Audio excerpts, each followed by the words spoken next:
This is Arkies in the Beltway, a look at national politics and the Arkansans influencing the discussions.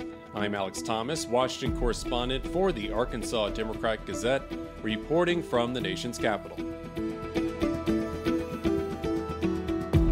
Thank you for joining us for this episode of Arkies in the Beltway for the week of April 28, 2024. After months of inaction and talk on Capitol Hill, federal lawmakers have finally approved an international security package. President Joe Biden signed the $95.3 billion in assistance last Wednesday, providing weapons to Ukraine, replenishing Israel's weapons systems, and countering China's influence in the Indo-Pacific. The package also includes humanitarian aid for people living in Gaza and other areas affected by armed conflict. The House of Representatives approved the spending first on April 20th, followed by the Senate 3 days later. Representative Frenchel of Little Rock speaking on the House floor for the package, saying the United States has a moral responsibility to support its allies. In 2 years, we'll celebrate the 250th anniversary of this country, this freedom, this democracy, which would not have happened without money from the Netherlands, money from France, guns from France, a navy from France. Allies stood at the side of the birth of this nation. The birth of freedom was born here. So today we come to this House floor to see that freedom is fought for here in this House. The House approved the package with votes on 4 bills. Representative Rick Crawford of Jonesboro was the only Arkansas member not to unanimously support all 4 measures. He opposed the Ukraine supplemental bill, citing concerns with non-military aid in that measure. In Congress's upper chamber, Senators John Boozman and Tom Cotton backed the package. Boozman of Rogers noting how it will benefit munitions manufacturing in Arkansas, and the Ukraine supplemental bill alone, around $23 billion, will go toward replenishing American weapons supplies. Camden is one of the leading makers of the munitions that we desperately need. Ukraine is using a lot of those. Israel's using a lot of those. And it turns out that even before these wars started, looking at our stockpiles, we were low to begin with. The package also includes language addressing other international security matters. The Chinese parent company of TikTok has 9 months to sell the social media platform or risk a nationwide ban. There is an option for a 3-month extension. Cotton of Little Rock has been one of Congress's most vocal critics of TikTok, worried Chinese officials could access the data of American TikTok users. I know there are many companies and many investor groups here in America who would eagerly line up to pay a lot of money for TikTok. That doesn't mean it's going to be a perfect app if it's owned by an American company. Social media companies here in America present challenges as well that I've introduced other legislation to address.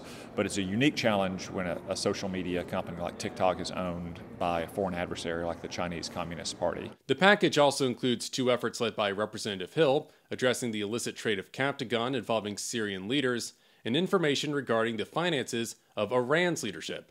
There is, however, no language on border security. The Republican-led House and Democrat-controlled Senate are unlikely to agree on terms addressing lawmakers' shared concerns regarding the U.S.-Mexico border.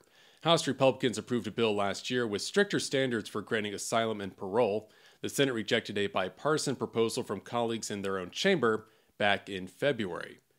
The chairman of the House Judiciary Committee wants answers regarding the March raid at Bryan Malinowski's Little Rock home.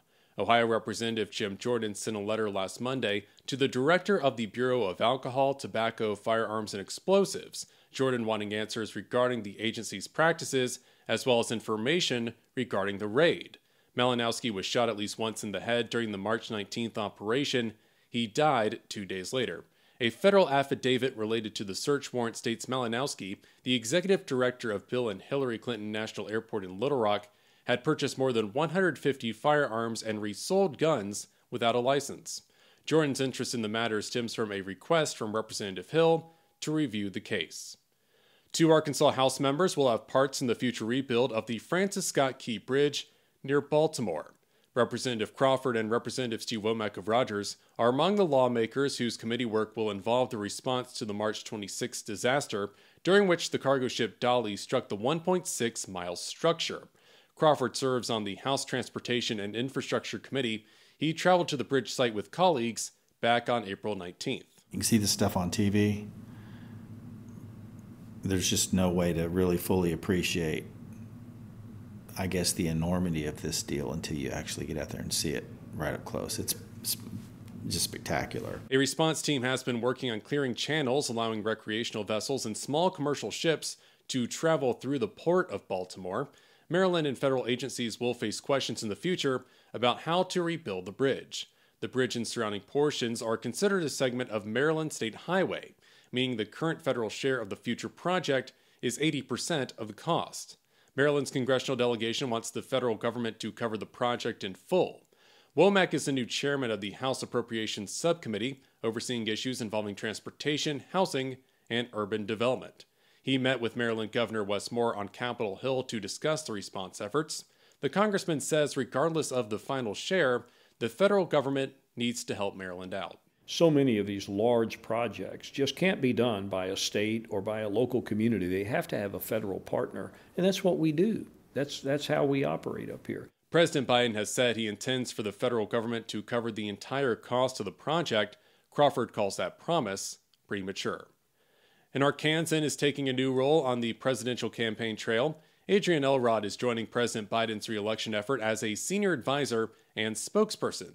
The Siloam Springs native has political experience ranging from being part of the Clinton White House to working for members of the U.S. House of Representatives, including Arkansas Democrat Mike Ross. Elrod worked on Hillary Clinton's 2008 and 2016 campaigns. 4 years ago, she oversaw the Surrogates program for Biden's successful White House bid, which involved getting celebrities and others to stump on then-candidate Biden's behalf. Arkansans continuing to remember the life and impact of David Pryor. The former governor and U.S. Senator died on April 20th at the age of 89 of natural causes. Pryor's body laid in state at the Arkansas Capitol building last Friday. Senator Bozeman recalls Pryor being one of the first people who helped him when Bozeman entered the House of Representatives in November 2001. I was the only Republican in the Arkansas delegation, and yet he was just a true Southern gentleman. And I believe then, up until the time of his passing, that if I'd had a question or needed something, some help in some way that he was able to do, that he would have provided that. Representative Bruce Westerman of Hot Springs sharing a photo online of his time as an intern under Pryor, saying the investments Pryor made in Westerman and other Arkansans have been instrumental in the natural state's growth. President Biden expressing his condolences, saying if there is one word that defined David Pryor, it is integrity. The president and Pryor were colleagues in the Senate for 18 years. And that'll do it for this edition of Arkies in the Beltway for the week of April 28th, 2024. You can stay up to date with all news involving Arkansas at arkansasonline.com. You can get in touch with me on social media. My handle is @AlexHouseThomas. Special thanks to the team down in Little Rock. I'm Alex Thomas, and this has been Arkies in the Beltway. Thanks for listening.